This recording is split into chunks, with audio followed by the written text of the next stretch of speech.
Good evening, ladies and gentlemen. If you don't have a seat, I believe there are some beanbags at the back, and Peter has just come in with some more cushions. I can't tell you how pleased I am to welcome you here tonight to Duncan of Jordanstone College of Art and Design, to the Cooper Gallery.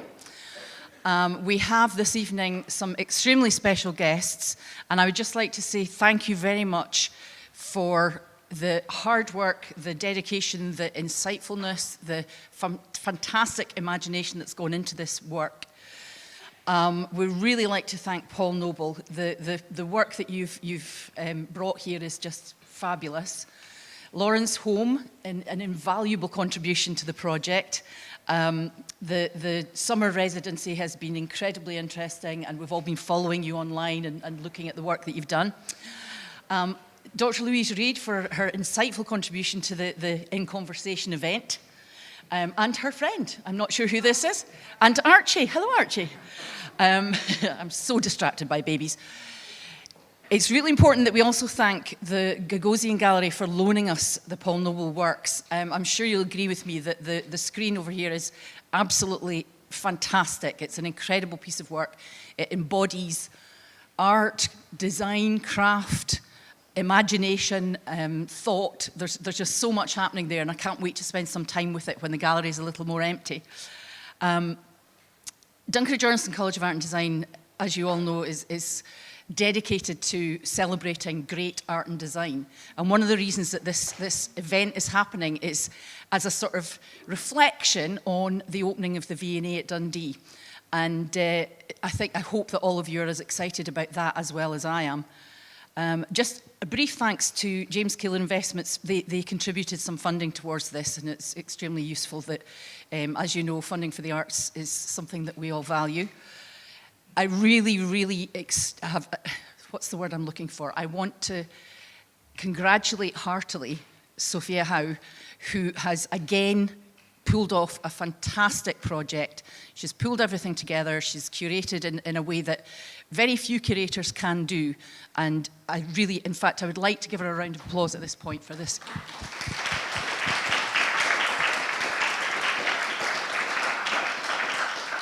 So at this point, I'm going to hand the microphone over and we'll start our event. Oh, sorry, I do apologise. I didn't thank the team of Cooper Gallery team, so thank you very much to you as well. Okay, I shall hand this over now to Sophia. And I think Janice probably didn't introduce yourself. So Janice is the Associate Dean of Public Engagement at Duncan of Jordanstone College of Art and Design, Janice Aiken.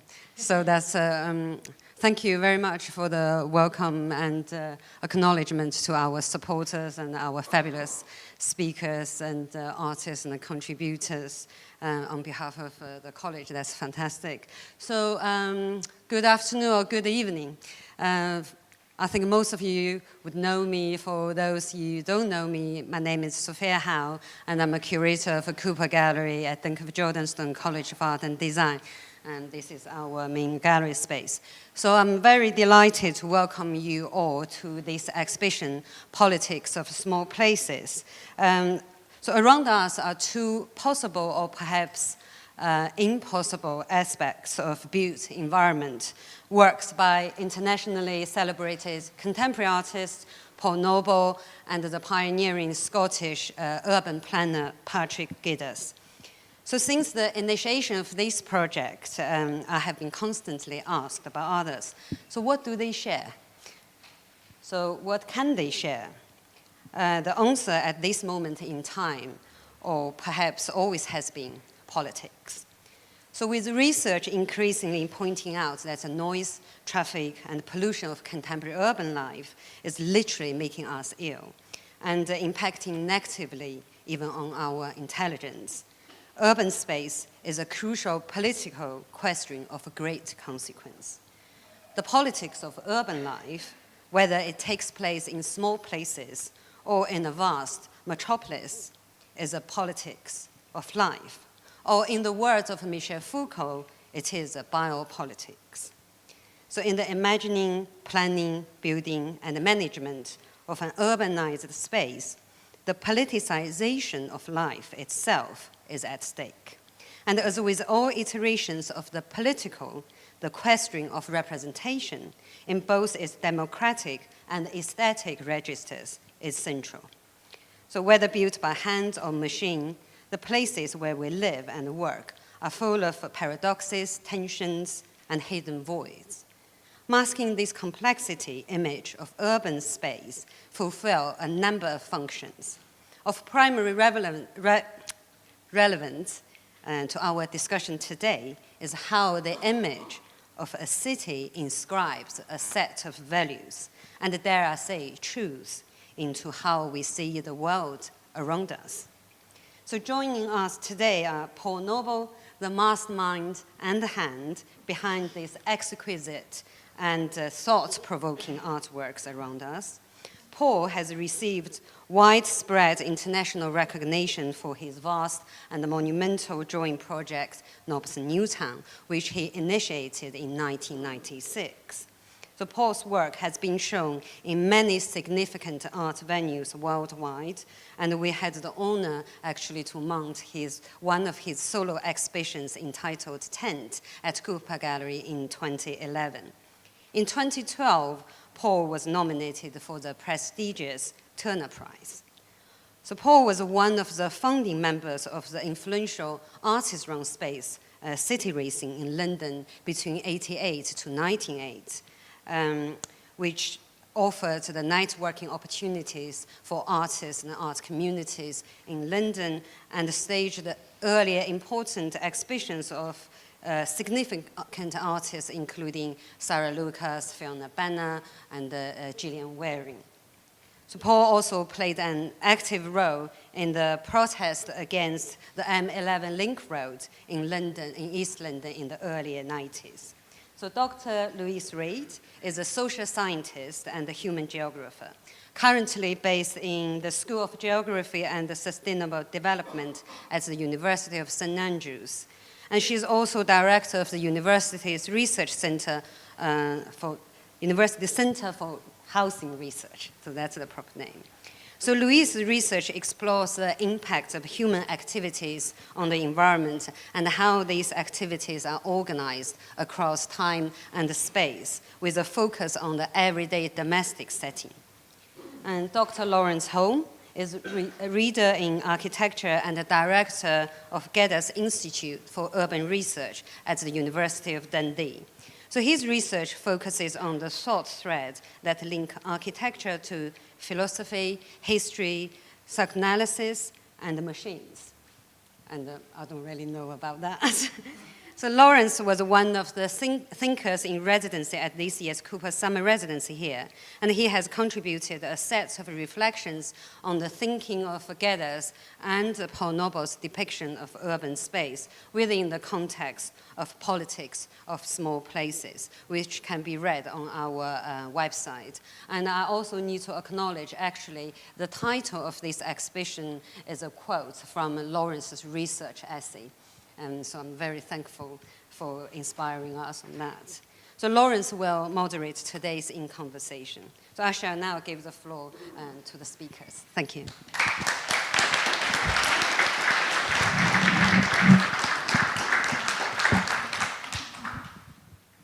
So I guess first, it's quite amazing to see so many people, and on behalf of everyone, I welcome you all here.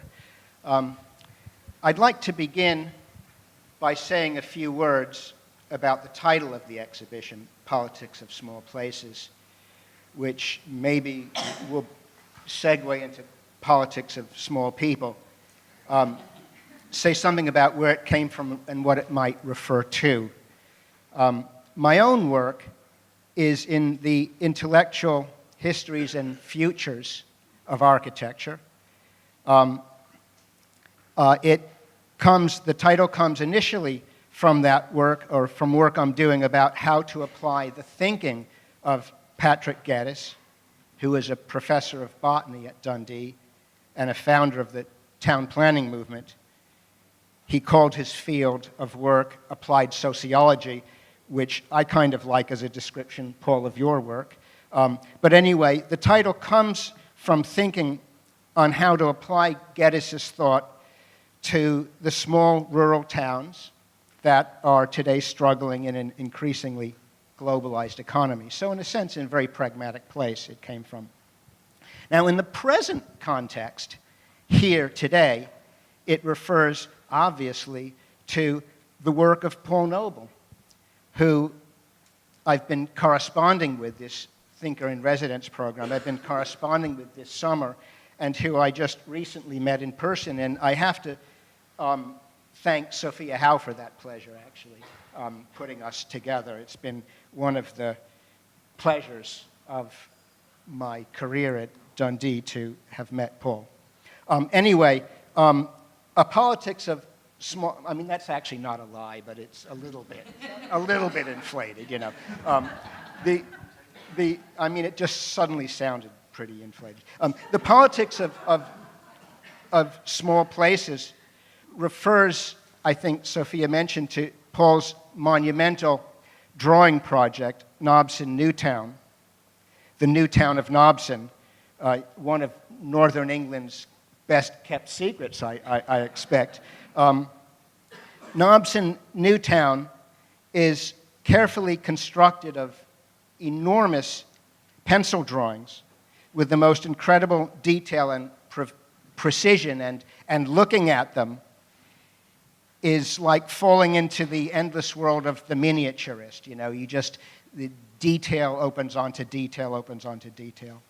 I'm actually mostly talking about the Nobson Newtown. I do have some peripheral comments about the screens, but I realize that a lot of it's kind of focused on that body of work because that's where this connection to politics in small places comes from.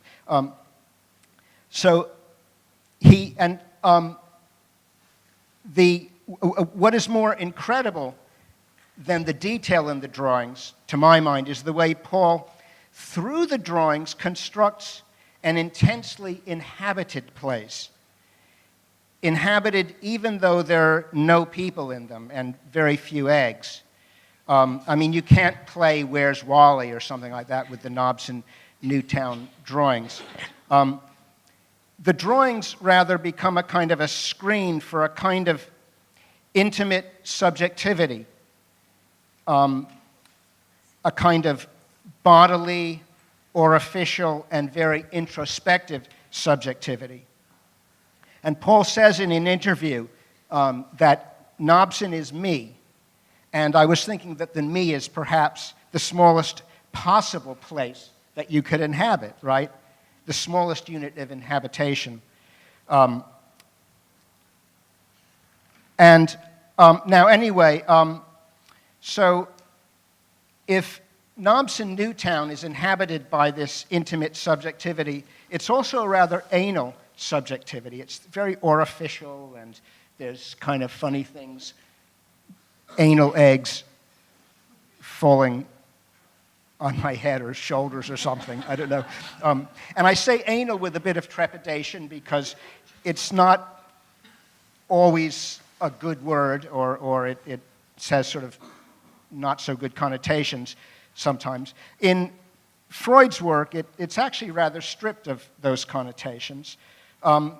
It's the four psychosexual stages of development. There's oral, that's oral,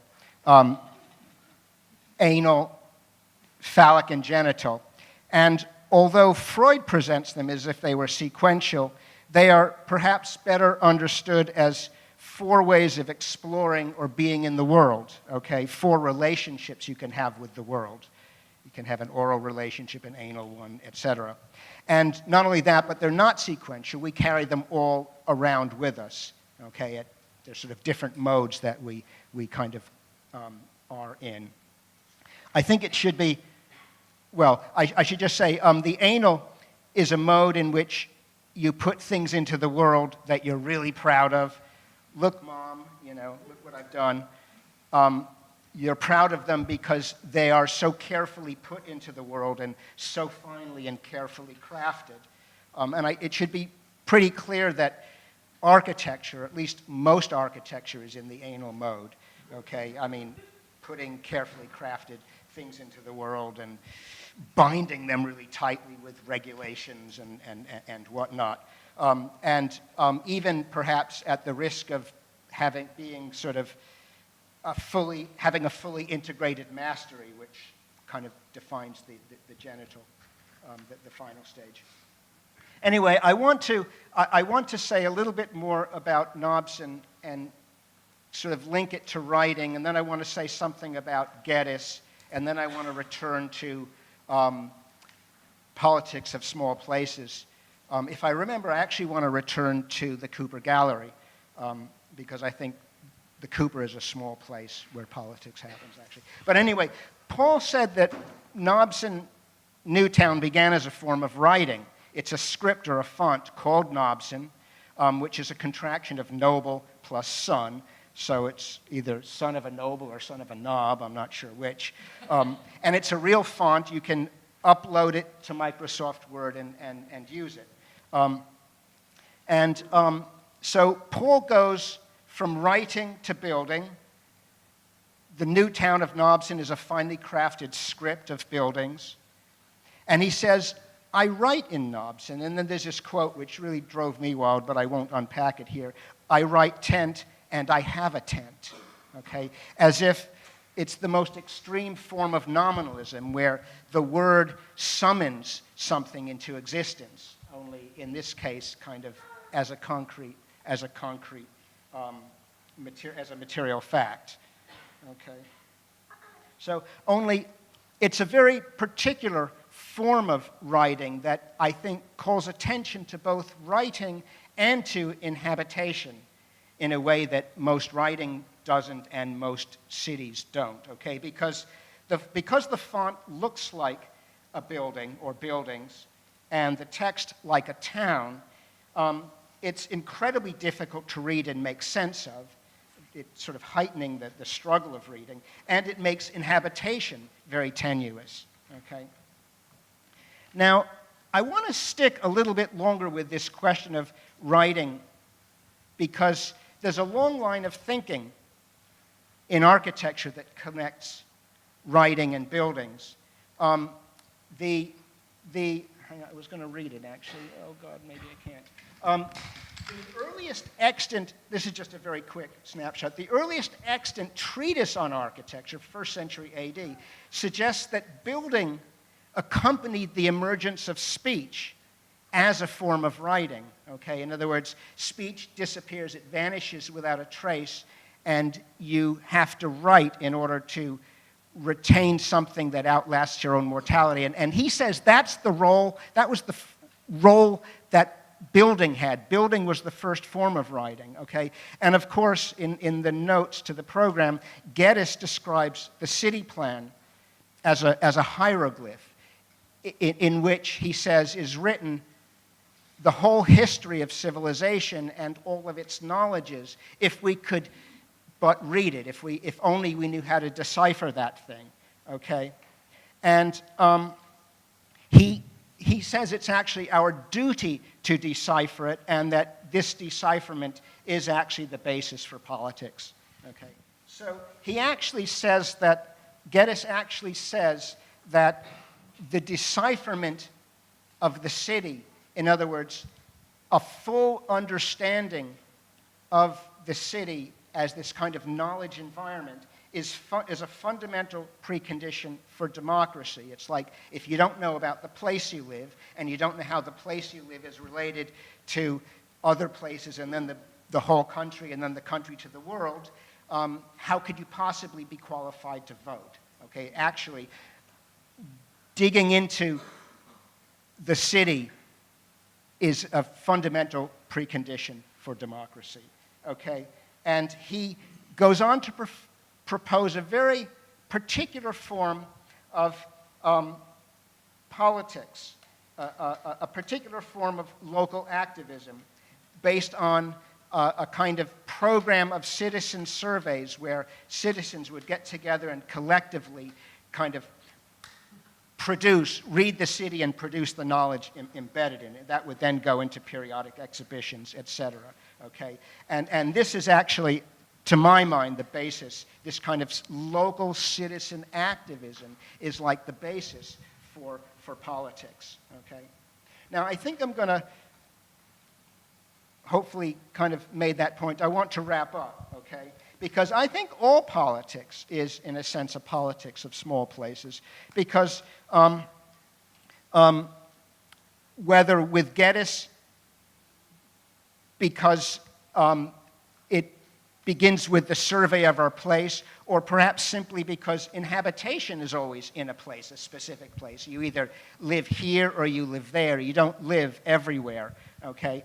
And I'd like to put that politics of small places, or politics generally, in relation to globalization. I think, actually, Sophia, you mentioned a kind of globalized world.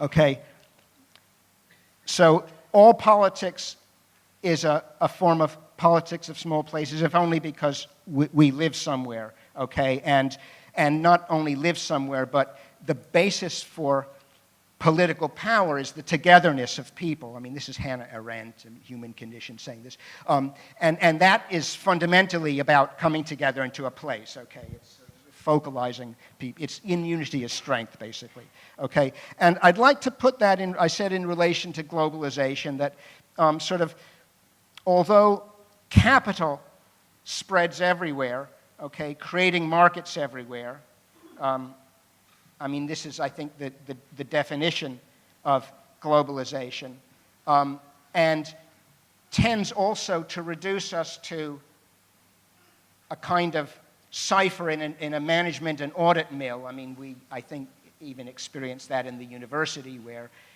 we're virtually audited and managed to death. The work of Geddes and Paul, Geddes's proposals for putting activism back into people in the street, surveying the street, and Paul in presenting this kind of incredible new town inhabited by this incredible kind of introspective humanity. I think them together and putting them into the same room, okay, this kind of, the two visions of them together is actually a form of politics and a form of resistance, actually, to a kind of globalization which we're a little bit all too familiar with today. I mean, I'd like to see that drawing or that screen, I'd like to see them understood as a kind of resistance, actually, to globalization. And I said I'd just say a word about the Cooper Gallery. The thing that I really like about the Cooper Gallery is the curatorship of it, this idea that actually it is about putting things and people together in a relatively small space and creating a kind of a safe place for reasonable debate to happen, right? I mean, if that isn't pulling people together so that they, in a safe place for reasonable debate, that seems to me to be what politics is, politics of small places. So, I think that's me.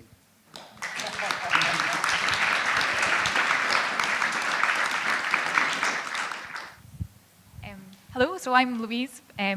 I don't want to hold up the main act too much because I'm sure he's the man you're all here really to see. Speak slowly.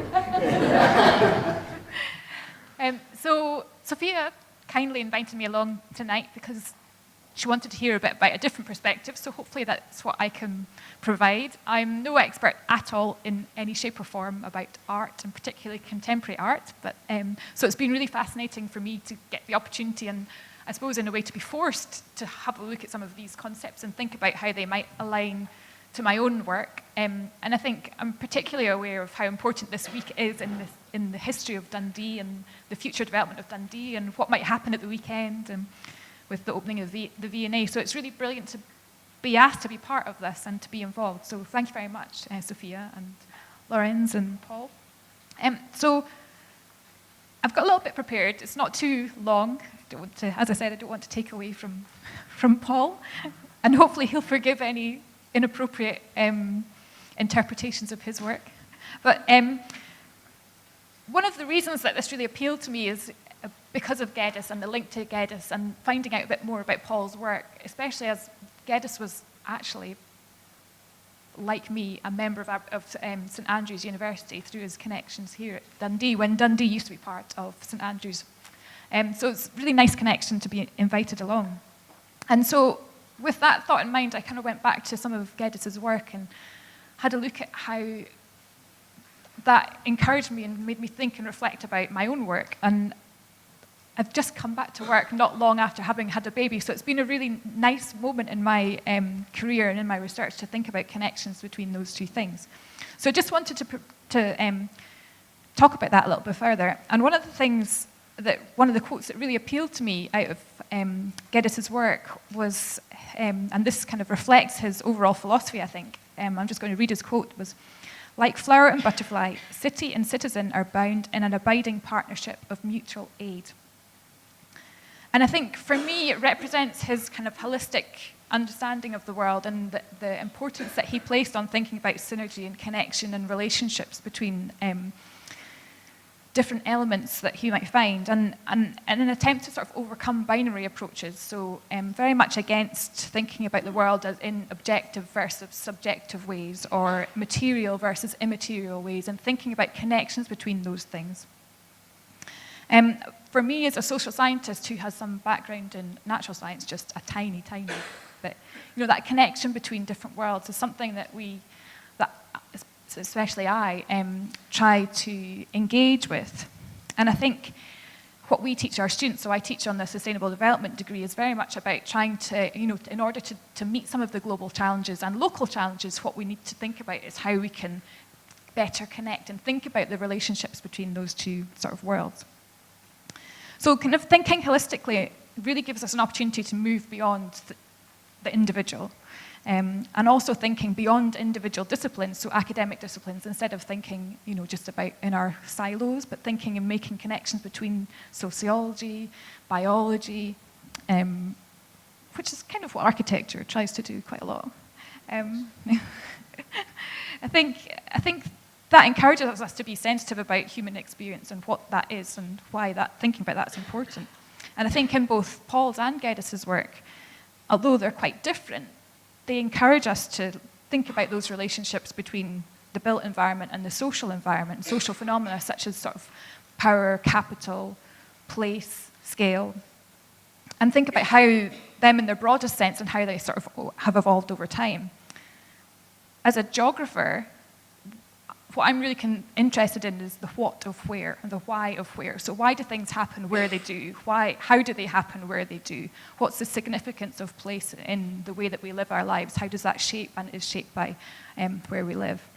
And how we dwell as humans defines our life and is defined by our life and the way in which we understand the world we live in. And I think it also informs broader, kind of more universal notions of well-being, sustainability, justice.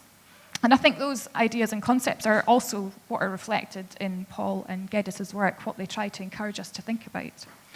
So some of those notions, well-being, justice, sustainability are really important. They sort of encourage us to pay attention to kind of more transient, contingent, affective interpretations of life. And I think this idea of the politics of small places and a lot of the kind of contemporary politics at the moment that are quantifying and reducing human life to particular small measurements of well-being. I think Paul and Geddes encourage us to look beyond that and to think about how we might experience those things. I think they also encourage us to think about the sort of liveliness of experience in the diversity of different ways in which people sort of undertake their everyday life. And I think it's important for all of us, and particularly as academics, to kind of acknowledge the multiple ways and the diversity of life. I think quite often we overgeneralize and simplify our understandings of the world, and actually that can be quite problematic. Just to get back to the kind of notion of sustainability, I think one of the things that I really like about working in this area is that there's quite a lot of disagreement about what sustainability is. And in my mind, that's not a bad thing because it encourages us to think about the multiple ways in which sustainability might be achieved. And again, I think this is something that Paul and Geddes encourage us to think about through their work, is think about the diversity of different routes. Some of the things that I've been doing in my own work is kind of exploring the ontological histories. Sorry, that's a bit of an academic phrase, but thinking about where different ideas of being and knowing what it's like to be in the world, where they come from, where they originate, what paths they've traveled and how they've got there. And I think taking that type of perspective and trying to unpick different philosophies, different disciplines, helps us to sort of question underlying assumptions and foundations in politics that currently inform our lives. I think, for instance, getting back to this idea of well-being, the Office of National Statistics now has a really reduced set of indicators for well-being. And if you look at how those concepts have evolved and how they've developed and where they've come from, it really makes you question whether or not human well-being, whether it is possible and logical and appropriate to quantify something like that that's so ephemeral. And I think especially Geddes would have challenged and pushed against those types of conceptualizations. So I think for me, when I look at Paul and Geddes' work, I think they provide quite different interpretations of what sustainability might be, what it might look like, what notions of power might look like, and in documenting social struggles. I think Geddes perhaps provides more idealized versions of what that might look like, a bit more of a utopian world, with his gardening schemes, community gardening schemes in Edinburgh. I think Paul, if you'll forgive me, with his Knobs in Newtown, encourages us to think about what unsustainability might look like, on the other hand. So I think both artists can produce and have provided, I suppose, a fairly timeless vision of, or commentary about what improvement might look like, dealing with issues of empowerment. And I think it encourages us to question what do we actually want in society, what's desirable, and what actually might be achievable. And I think encouraging us to think in that way, in those ways, are things that we really need to be grateful to Paul and also to Geddes for. And so thank you, Paul. Over to you.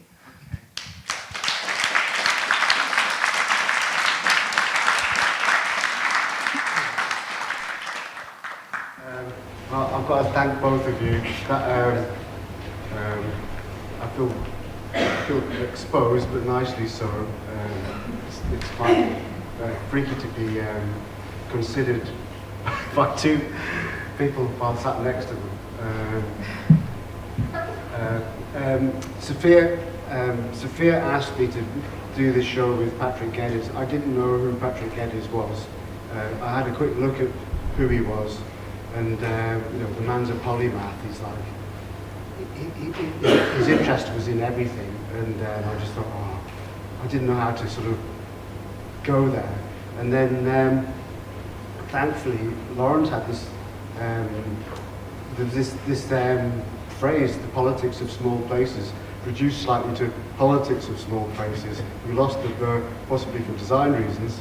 I feel sorry for the verb, but they've reformed and that's okay. But I could get hold of that, this small place, and throughout my, it's hard, I keep thinking of myself as young. I have to remind myself I'm now sort of halfway, I don't know. So I've been around for a while, and in the time that I've been around, I think in my head I've occupied a small place. I've always thought of myself as a peripheral person. The thing that I care most about is art, making art. After I left art college, I moved around, moved to London, signed on, and tried to stay out of work and keep things going as an artist. But every fortnight you'd have to go and say that you'd been looking for work, but just there wasn't any out there for whatever reason. But the one thing you couldn't do was say that you were an artist, because the state doesn't recognise art as a part of the world of stuff, you know. So where you were, you know, art is a, you know, it's a peripheral place, being an artist. The audiences for art are sadly really small. You know, those people who make and enjoy it know that it should be, you know, I don't know, blah blah. So yeah.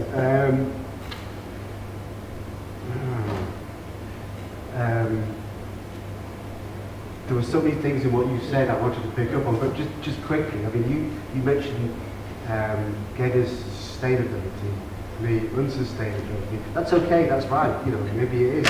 But is that me? No.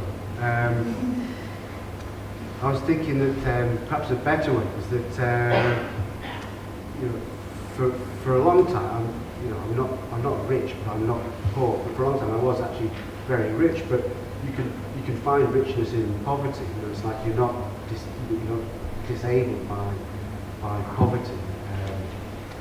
And also, small places. The smallest place, perhaps, is the imagination. And so, through I mean, Nobson's perhaps the best example of this. It's like finding how massive and expansive an impoverished place can be, you know, with the application of imagination. And you know, if you can live in your imagination, that's a fantastic thing. More specifically, so it was like, oh, so how can I make this? How can I make this show? So I remember there was one work in particular, which is this embroidered screen. It's called Nest, and I've been a vegetarian for a very long time, and you know, the reasons for being vegetarian change all the time. It's a bit like, you know, being an artist. The reasons for being an artist change all the time. They're not fixed things. But the point that I made this screen, I was like particularly upset with the way that us humans treated other species as foodstuff, and you know, so it's not, you know, it's not a propagandist thing. It's hard for art to be political because it doesn't say things. It's kind of in a amoral place.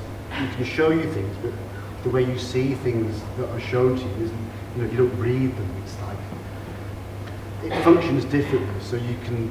Yeah, so it's, but behind this, I was like, you know, at the time, I was upset about battery farming and so on. So I was thinking, okay, so you have Corbusier, who is perhaps the antithesis of Geddes, you know, really the large ego that clears the plane, tabula rasa, starts again, and decides how people should live, builds the unitary spaces. So that's the way of treating humans, but you know, even less than the humans we talk about with the chickens.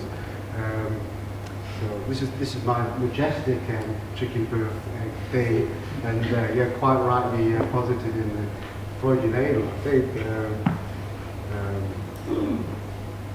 So that's, you know, that's how I responded to this, the politics of small places. But I found myself, you know,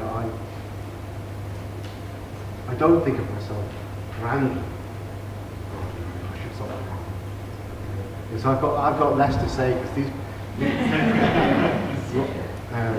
Yeah, I'm not a professional speaker.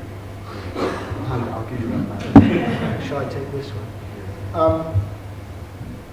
A couple of things.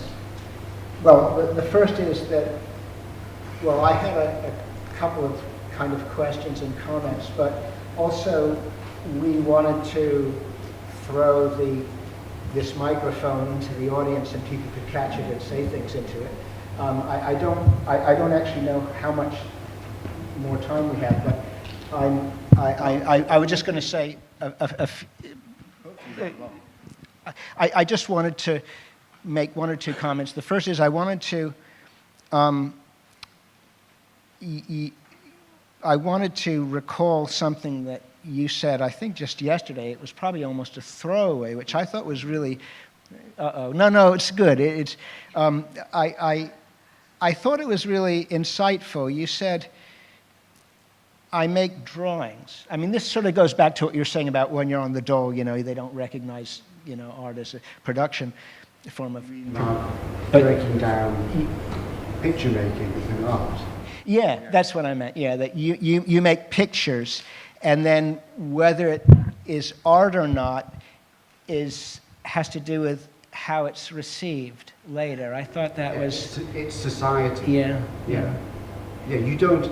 I think it's mad to think, I make art, because that's given by other people. The environment it goes into. You're just driven by a visual imagination, so you speak in images. So it's easy, these aren't pictures, but it's easy to say, I make pictures. But then the art thing happens, it's other people. So I think, I think you then retorted that the stuff that's on the wall by Geddes wasn't considered by him to be artwork, but now it's become artwork in a way because I picked it mostly because of how it looked, not because of my deep knowledge of Geddes. It's like, there's one with a great big egg in it, perfect. But so in this instance, it's it becomes art. And like I said to my friend Fritz, like to describe Geddes to an art world audience, you'd say he's like a Raymond Pettibon's mad science teacher, because it is a bit like that. So yeah. The Geddes drawings, I think probably most of them were his lecture notes, actually. They were tools. Yeah. They weren't, probably most of them got chucked out after the lecture, right? I'm probably going to just chuck these out after the lecture. It would be quite frightening if they wound up on the wall and, in 100 years someone said, we'll do this exhibition with your crummy notes. But the degree to which they, I guess they get transformed by their audience into something else, right? I don't know if I would call them art, but they seem to have an interest for us and for you and whatnot that is quite a long extension from what they were used for. Quite different, actually. Yeah. So, do people want to make comments? Or, we can continue this, but probably if someone raises their hand and wants to say something, I think there's a way to get a microphone back to you. Is that? But you don't have to. Yeah. Nobody has to say anything. Something, but not with the microphone. Okay. Because I'm just a little bit, very interested in the discussion, but also a little bit confused, because this issue of art and politics, that we're thinking about, and Paul just made a remark about not being in ownership of when the thing becomes a work of art and so on, and that these things may happen later. And yet, Lorens, you spoke at the beginning very eloquently about this notion of developing kind of literacy of place. So we're imagining a kind of polis, a state in which we all live and have this kind of sophisticated literacy that then is exchanged for democracy. But then we have the artist, and you described yourself also nicely, this notion of living on the outside, being on the dole. You can't sign on properly as an artist because there's no such thing as being an artist. The work that you don't anymore. No, absolutely clear. The work that you're making in that state surely is political, because you're not within the polis. You're making work that just doesn't have currency within it. Therefore, that act is political. Surely. The being an artist, but the way art functions is. I'm just talking about the language of how we look at things, as opposed to, because what you've just said is quite specific. It's hard for art to be specific in that way. There's a reason why the Renaissance painters pursued the depiction of humanity, because it was better to propagandize Christianity, but it was because it spoke more emotionally, and Christianity is a kind of supernatural, esoteric thing. So it suits that kind of feeling that you get from looking. Whereas if I wanted to make a point about some environmental impact on a road scheme, it's like that's more difficult. I could throw pots of paint. That's better. But it's a hard thing. I just thought that point you made, that the idea that the minute you're making something that's not a commodity, surely that's a political act. We can't uncouple the two concepts. Yeah, it's not so healthy to always see yourself in opposition to something. It's better. It's more healthy just to see what it is that you want to do, and see that as that is your world. Otherwise, you feel constantly under attack, and so it kind of weakens you. It would probably be wiser to recognise that you are constantly under attack, and that there's the places for you to be are being constantly reduced. The iceberg melts and the cliffs are crumbling and so on. Yes, good point. Yeah.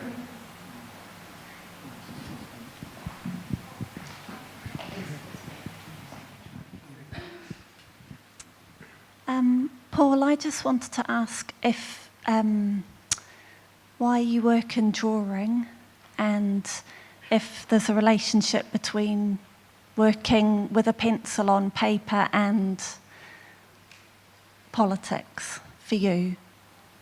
Oh. Well, no, I've got to say no. Yeah, no. You mean the use of the pencil? Yeah, in that, yeah, there is. Yeah, I can go there because most of my artwork is consciously lowbrow. I chose to use drawing as a primary way of being an artist because at the time that I did that, it was sort of in the early 90s. It was like, the dog end. It was the stupidest genre, for want of a better word. It's and the stuff I was doing was quite transgressive. It was,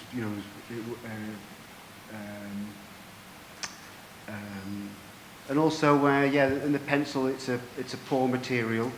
You don't need much money, and the kind of pencils and the way that I drew, it speaks more of technical drawing and planning, and the way that you might think as a designer, less the high artist. So in those terms, yes, they were like decisions.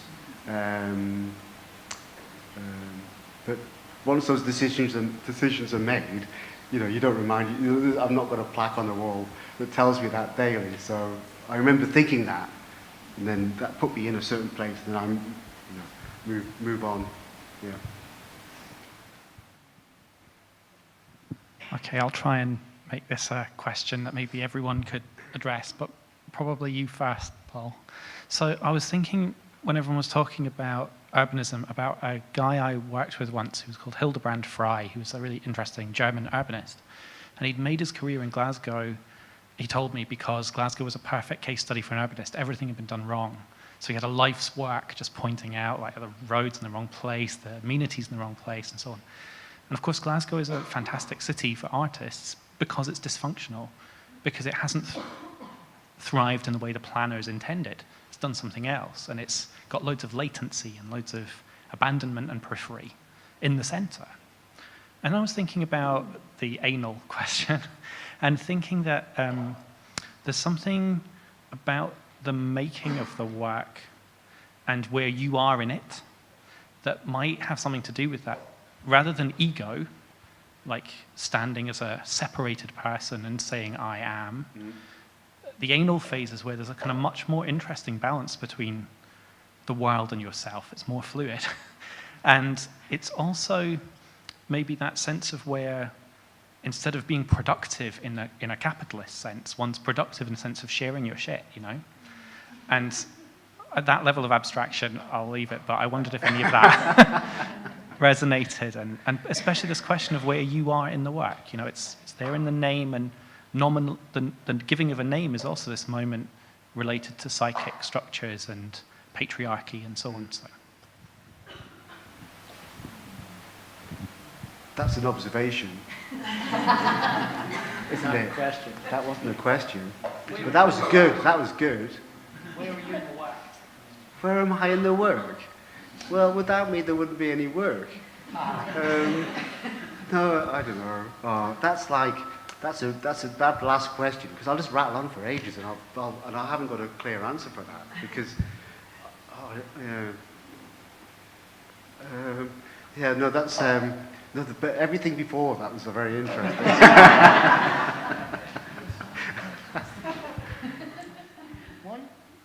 One thing I noticed, this doesn't have, I don't think this is directly related to what your comment, but one thing that I noticed when I came into the room this afternoon, it was just before it sort of filled up with people, was that because, where's that egg, that black egg? Yes, right there. Because that egg was in here, it transformed just about everything else in the room into an egg. Okay, last night when I was in here, there was nothing in this room except the egg and the screens, none of the other things. And the first thing I noticed was those black bean bags. It was like, oh, those are sort of big but rather deformed eggs. And then I even saw these things. I thought, this is kind of like, you know, machine eggs or something. But virtually everything, I mean, even these, you know, everything, I mean, maybe it's simply because they're black as well, and matte black, but whatever it is, there's the presence of the egg had the power of transforming everything else into at least a potential egg.